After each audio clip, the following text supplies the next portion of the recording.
Hello guys, मेरा नाम इरफ़ान अली है और मैं आज आप लोगों को मोल कंसेप्ट पढ़ाने वाला हूँ। सबसे पहले तो मैं अपना इंट्रोडक्शन दे देता हूँ कि मैंने इस बार नीट का टेस्ट दिया था और मेरे 685 नंबर आए थे और मैंने 12th के बाद एक ड्रॉप किया था और लखनऊ में कोचिंग करी थी, तो मेरे इतने नंबर आए थे। तो मैं यूट्यूब पर तो वैसे बहुत वीडियो मिल जाएंगी आप लोगों को मोल कंसेप्ट के ऊपर, तो मैं आपको अलग क्या पढ़ाऊँगा। तो देखिए, मैंने बहुत जगह से पढ़ाई की थी, नीट अनअकैडमी से, फिज़िक्स वाला से, यकीन बैच भी लिया था मैंने और ई सरल से। तो मैं आज इन सबका आपको निचोड़ बताऊंगा। तो शुरू करते हैं। सबसे पहले बेसिक से पढ़ेंगे और एडवांस तक जाएंगे। और अगर किसी को लग रहा हो कि मुझे तो बहुत अच्छे से आता है ये चैप्टर, तो वो ये 5 क्वेश्चन ट्राई करके देख सकता है। मिनिमम टाइम में करने की कोशिश करें, ऐसा नहीं कि पूरा पूरा दिन लगा रहे हैं एक क्वेश्चन पे। वैसे तो ईजी क्वेश्चन है ये, लेकिन ये लास्ट के 2 क्वेश्चन इंपॉर्टेंट हैं, आप इसे ट्राई करें और मैं आपको करके दिखाऊंगा इनको मिनिमम टाइम में। तो देखिए, शुरू करते हैं। सबसे पहले व्हाट इज़ मोल। मोल क्या होता है, देखिए सबको पता है 6.022 इंटू 10⁻23। जैसे एक दर्जन मतलब 12, वैसे एक मोल मतलब 6.022 इंटू 10⁻23 पास। मोल का मतलब इस नंबर से याद रखना। मोल मतलब ये नंबर, जहाँ मोल आएगा वहाँ ये नंबर आएगा, इसे हम एवोगैड्रो नंबर कहते हैं। अब एक और चीज़ आप लोगों को पता होनी चाहिए, AMU क्या होता है, एटॉमिक मास यूनिट। तो AMU को डिफाइन किया है 1/12 of mass of C12 atom. ठीक है। वैसे AMU का मैं आपको मतलब बता देता हूँ डायरेक्टली कि वो जो होता है वो इसका मतलब होता है mass of proton. Mass of proton, क्योंकि इलेक्ट्रॉन का तो कोई मास होता नहीं, मतलब होता भी बहुत नेग्लिजिबल होता है।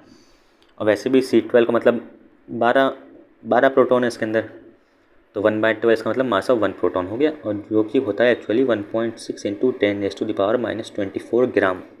अगर यहाँ kg हो जाएगा तो यहाँ 27 हो जाएगा। ठीक है, तो ये दोनों चीज़ें आपकी समझ में आ गई होंगी। अब हम आगे देखेंगे कि रिलेटिव एटॉमिक मास क्या होता है।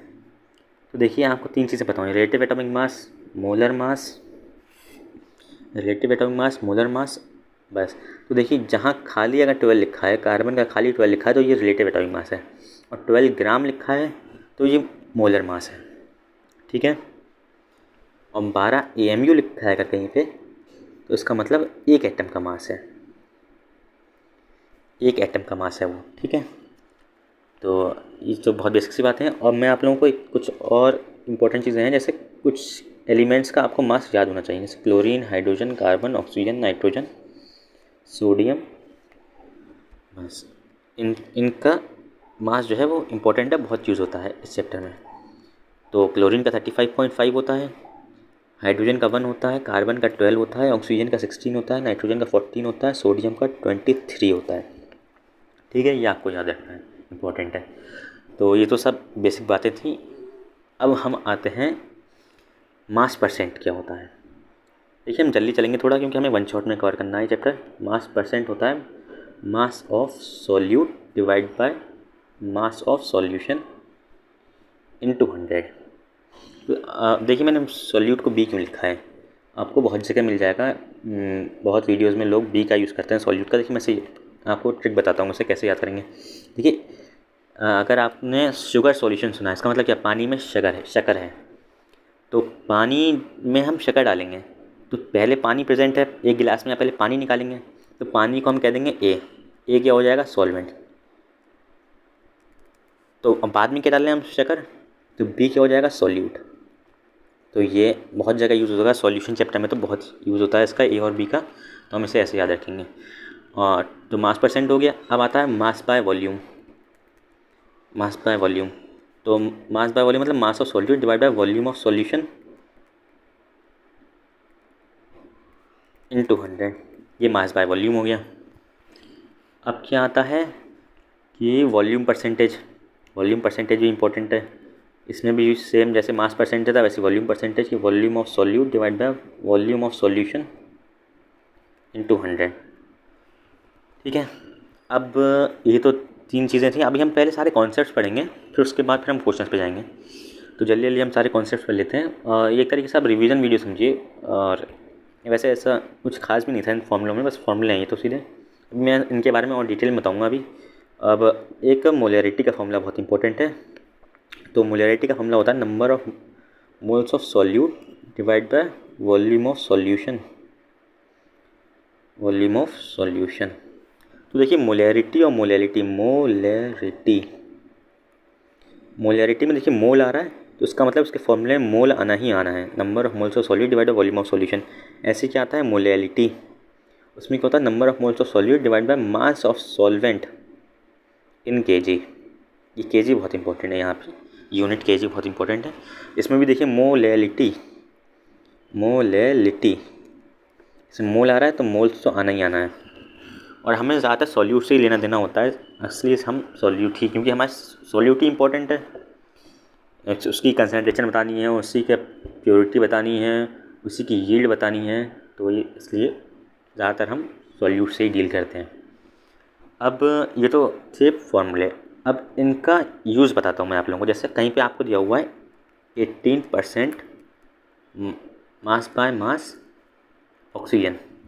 इसका मतलब है कि 18 ग्राम ऑक्सीजन प्रेजेंट है 100 ग्राम सॉल्यूशन में। देखिए अगर आपने ये चीज़ समझ ली तो आप क्वेश्चन बहुत इजीली सॉल्व कर लेंगे यूनिटरी मेथड से।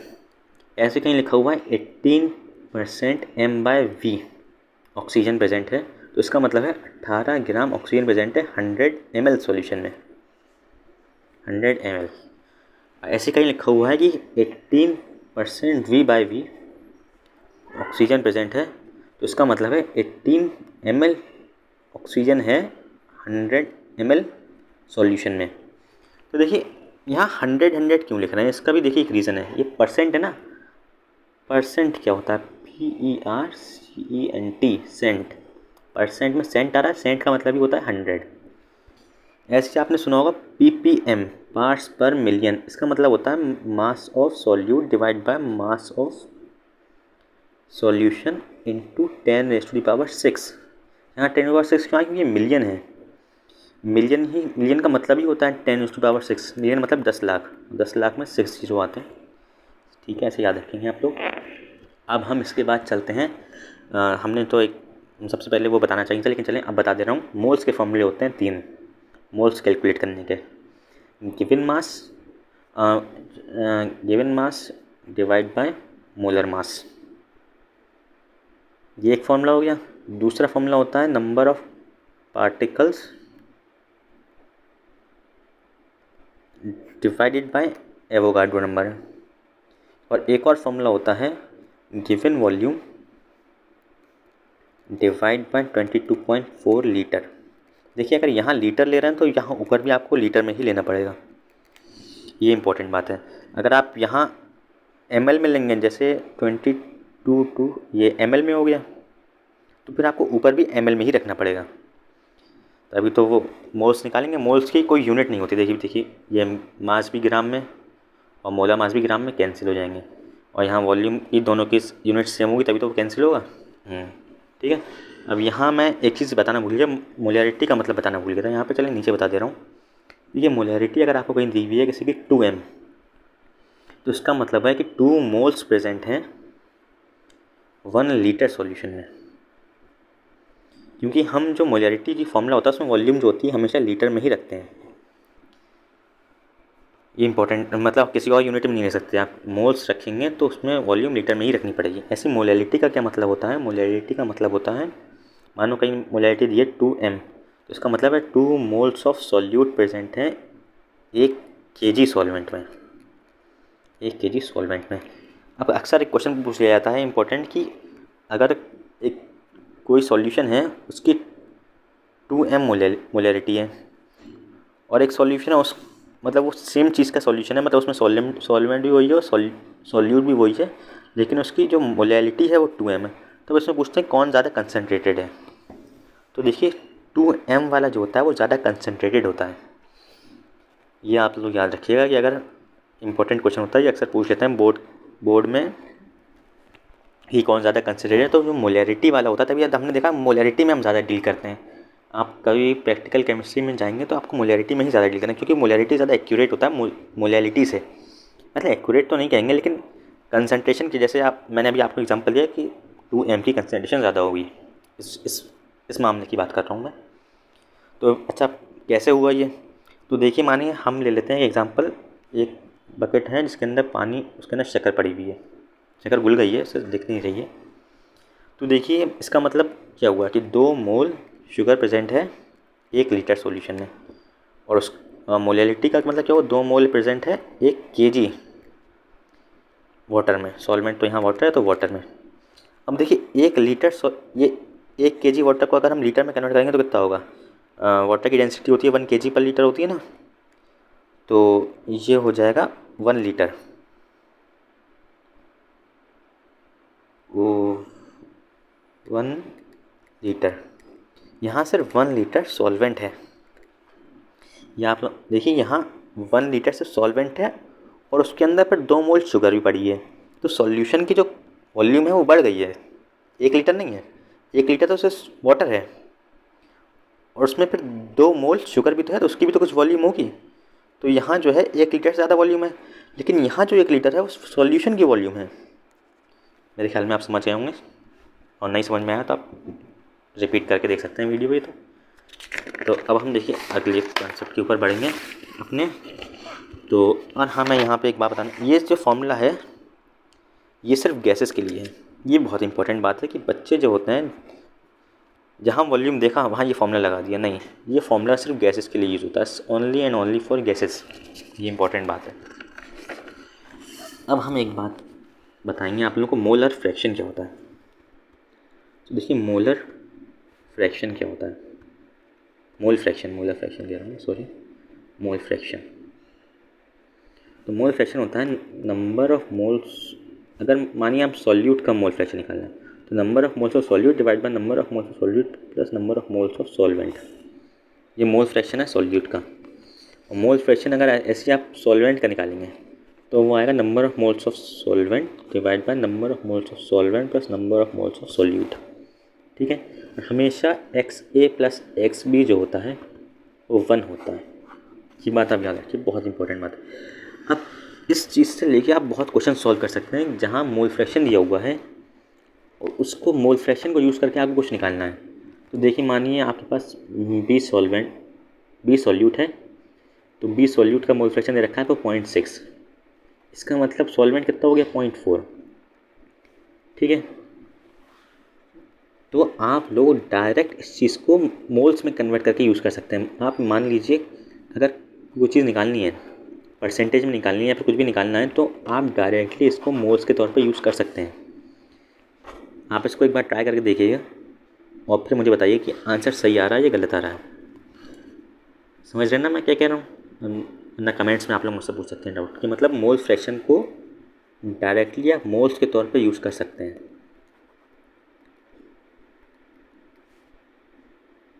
अंडरस्टैंड? ठीक है, तो अब हम लोग आगे बढ़ेंगे। अब हम लोग पढ़ेंगे एक बात, एवरेज एटॉमिक मास क्या होता है। तो देखिए एवरेज एटॉमिक मास होता है परसेंटेज अबंडेंस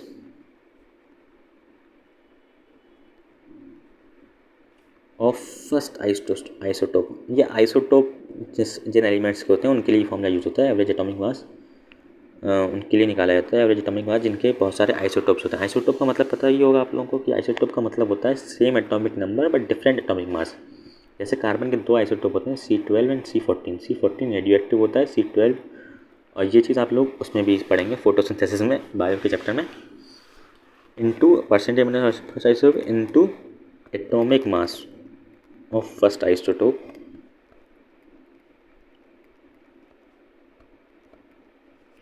डिवाइड बाय 100। इसमें प्लस करते रहेंगे ऐसी second iso percentage abundance of second isotope into atomic mass of second isotope, ऐसे प्लस करते रहेंगे, डिजिट लगाते रहूँगा। ये मतलब percentage abundance of second isotope into atomic mass of second isotope plus percentage abundance of third isotope into atomic mass of third isotope divide by 100।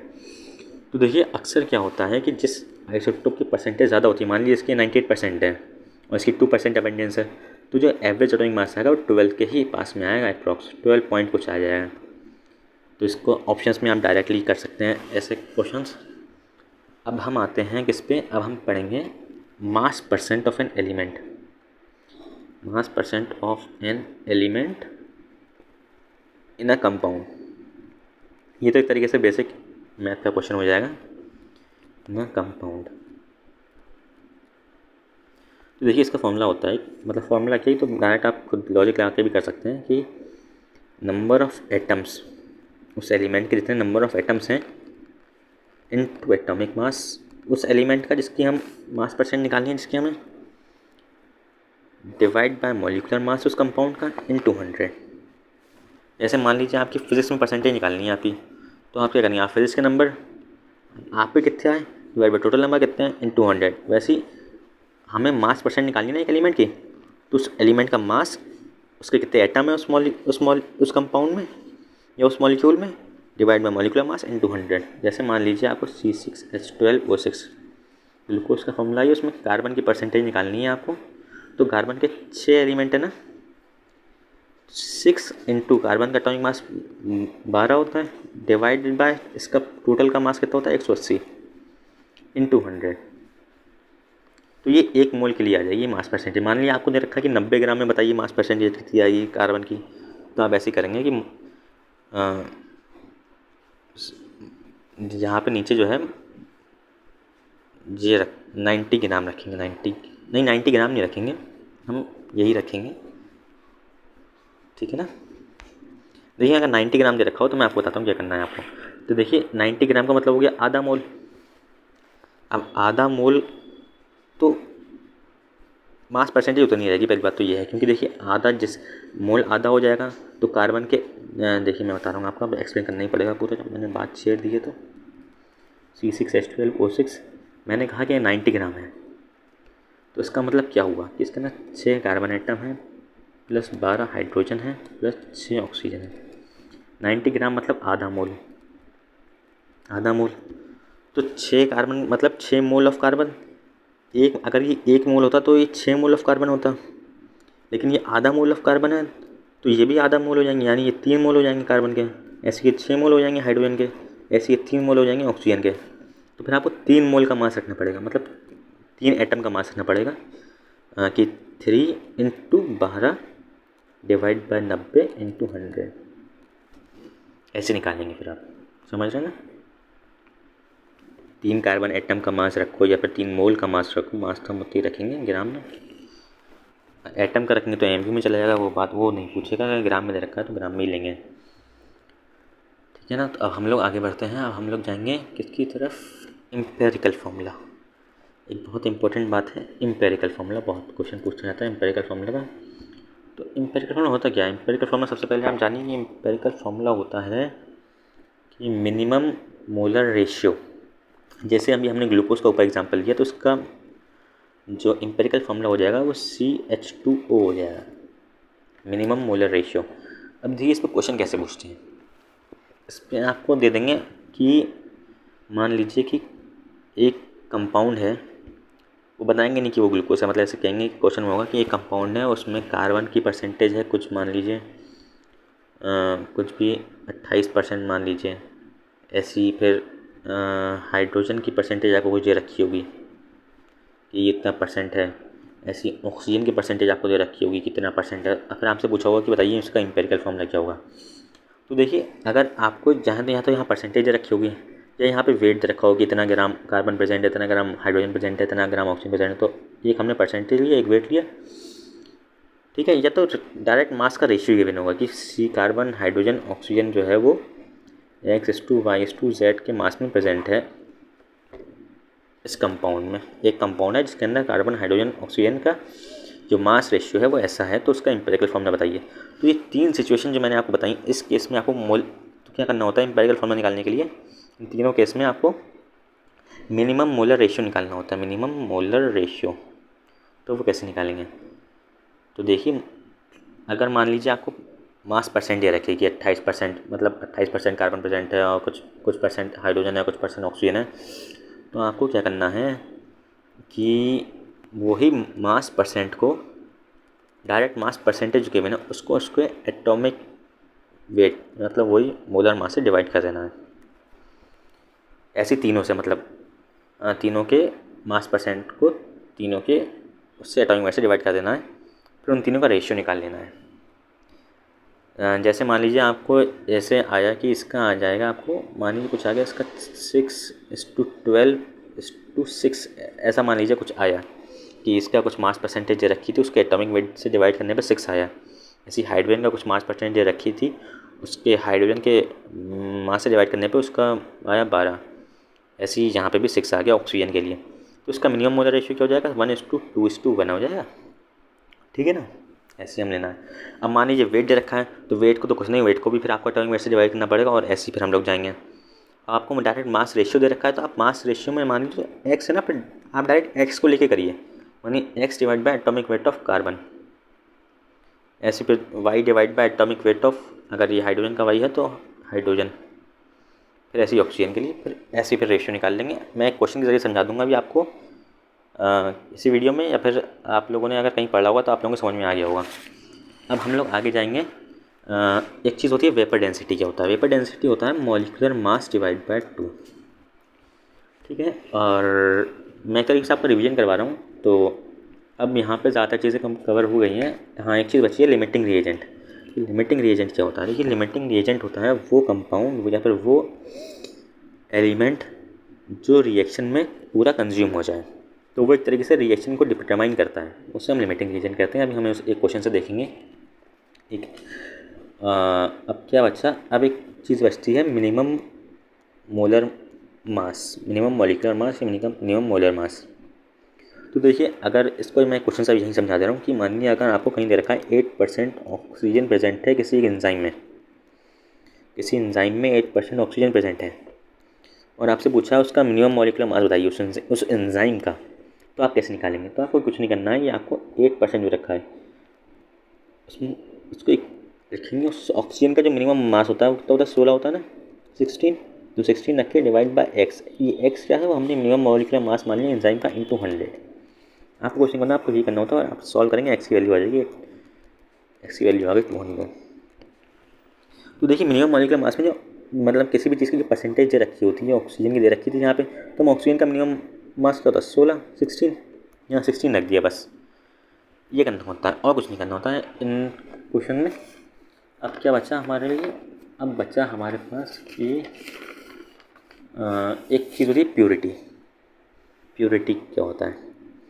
तो देखिए, purity में जब भी कहीं प्योरिटी का क्वेश्चन आएगा तो आप लोगों को जो मास क्वेश्चन में दे रखा है, जो भी किसी भी कंपाउंड का जो मास क्वेश्चन में दे रखा है उसे पुट नहीं करना है।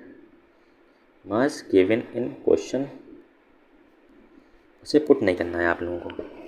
आप लोगों को जो परसेंटेज प्योरिटी दे रखी है, मानिए आपको कुछ मास दे रखा है, तो उस मास को इनटू आपको उसकी परसेंटेज प्योरिटी से मल्टीप्लाई करना पड़ेगा। परसेंटेज प्योरिटी से डिवाइड बाय 100, इससे जो आएगा उसे आप पुट करेंगे और उससे सॉल्व क्वेश्चन करेंगे। अब इसका भी एक क्वेश्चन है, उससे हम देखेंगे उस क्वेश्चन को। अभी इतना काफ़ी है अभी के लिए। और एक चीज़ और बता दे रहा हूँ आप लोगों को कि अगर कहीं भी ग्राम जो होता है वो प्रीफिक्स की तरफ तौर पे होता है, प्रीफिक्स, तो वो मोल को दर्शा रहा है। तो वो क्या बता रहा है? मोल बता रहा है। ग्राम अगर प्रीफिक्स की तरह यूज़ हो रहा है तो मोल को बता रहा है। अब क्या बच्चा? अब हमारे पास एक चीज़ इंपॉर्टेंट बचती है इस चैप्टर में, कभी कभी पूछते हैं कन्वर्जन डिग्री सेल्सियस और फ़ारेनहाइट का। तो वो तो वैसे तो अभी आप फिजिक्स में पढ़ते हैं, टेम्परेचर वाले उसमें थर्मोडायनामिक्स के चैप्टर में जो है वो होती है C-0 divide by 100-0 = F-32 divide by 212-32। ये C- freezing point divide by boiling point minus freezing point, वैसे ही यहाँ के लिए फ़ारेनहाइट के लिए। तो फॉर्मूला निकल के आता है कि degree Fahrenheit equal to 9/5 degree Celsius plus 32। ये फॉर्मूला इंपॉर्टेंट है, कभी कभी इस पूछ लेते हैं इस पर क्वेश्चन। अब क्या बचता है? अब हाँ, एक चीज़ और बता दे रहा हूँ आप लोगों को, यूरिया का फॉर्मूला इस क्वेश्चन में, इस चैप्टर में मतलब कभी कभी डायरेक्ट यूरिया लिखा होता है, लेकिन फॉर्मूला नहीं होता था। बहुत लोगों को पता नहीं होता है कि NH2CO NH2 होता है यूरिया का फॉर्मूला। तो ये याद रखिएगा आप लोग, ये बहुत इंपॉर्टेंट है। ऐसे सुक्रोज का बहुत इंपॉर्टेंट होता है, इसमें क्वेश्चंस में पूछ लेते हैं। मतलब गिवन होता है कि सुक्रोज से कुछ हो रहा है, तो C12H22O11, C12H22O11 होता है सुक्रोज का मास। ठीक है, अब हमारे पास कुछ लॉज बचते हैं। लास्ट चीज़ है इस चैप्टर की। चैप्टर समझ लीजिए कि 30 मिनट्स में आपका पूरा चैप्टर होने जा रहा है और मैंने कुछ नहीं छोड़ा है, सिर्फ क्वेश्चन छोड़े हैं। मतलब अभी आप लोग कहेंगे पढ़ाई कहाँ है, लेकिन एक तरीके से रिवीजन वीडियो है, तो उस हिसाब से तो बहुत सही है मेरे ख्याल में। बाकी हम देखते हैं रिएक्शन क्या आता है इस वीडियो का। अब लॉ आते हैं, law of conservation of mass. इसका मतलब क्या होता है, ये देखिए, मास can neither be created not destroyed in a chemical reaction. यही है law of conservation of mass. और ये जो लॉ है इसकी एक लिमिटेशन है कि ये न्यूक्लियर रिएक्शन पे यूज़ नहीं होता है। कहाँ में यूज़ नहीं होता है? न्यूक्लियर रिएक्शन में।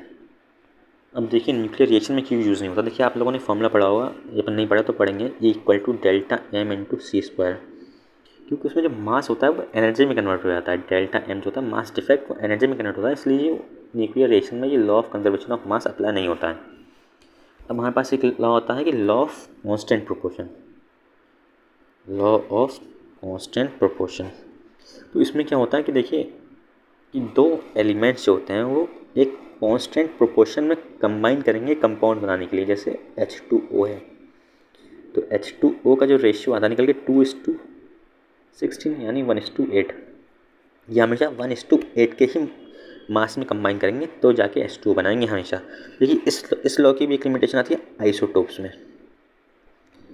आइसोटोप्स में क्या लिमिटेशन है कि मानिए D2O है तो वो तो 1:8 में कंबाइन नहीं करेगा, वो तो किस में कंबाइन करेगा, वो तो 4:16 इसमें हो जाएगा। 4:16 क्योंकि ड्यूटेरियम का मास होगा 2, तो 4:16 हो जाएगा। अब 4:16 जब हो जाएगा वो तो उसका आ जाएगा 1:4, यानी 1:8 नहीं 1:4। तो ये एक लिमिटेशन होती है कि आइसोटोप में ये लॉ अप्लाई नहीं होता है। एक और लॉ आता है law of multiple proportion. Law of multiple proportion, देखिए ये लॉ क्या कहता है, ये लॉ कहता है कि दो एलिमेंट कंबाइन करेंगे और उनसे मल्टीपल कंपाउंड्स बनेंगे। जैसे NO है, और इससे हमें पता है NO2, N2O, N2O5,